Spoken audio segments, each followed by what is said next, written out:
لم يكن يظن أنه سيقبل خلينا ساكتين.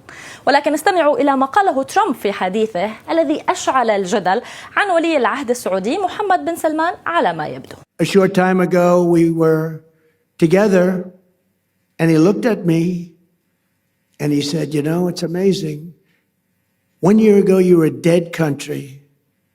Now you're the hottest country anywhere in the world. He didn't think this was going to happen.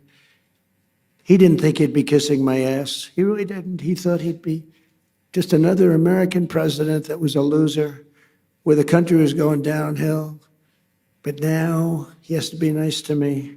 You tell him he better be nice to me. He's got to be.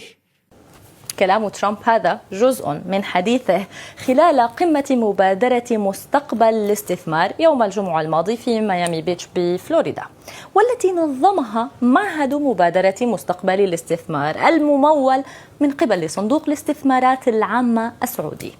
طيب، حضرت القمة شخصيات اقتصادية وسياسية مرموقة، منهم وزير المالية السعودي محمد الجدعان ومحافظ صندوق الاستثمارات العامة ياسر الرميان، وهو رئيس المعهد الذي نظم القمة أيضا.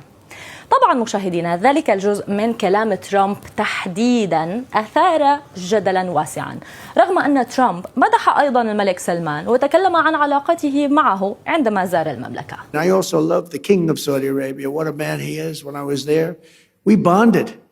He would grab me to get up. He was a little frail at the time, and this was a long time ago, and he's still doing well. And he'd grab my arm to get up when I was sitting next to him. And they said that's the only time he's ever grabbed anybody. He would grab me all the time. And I said, I think he likes me.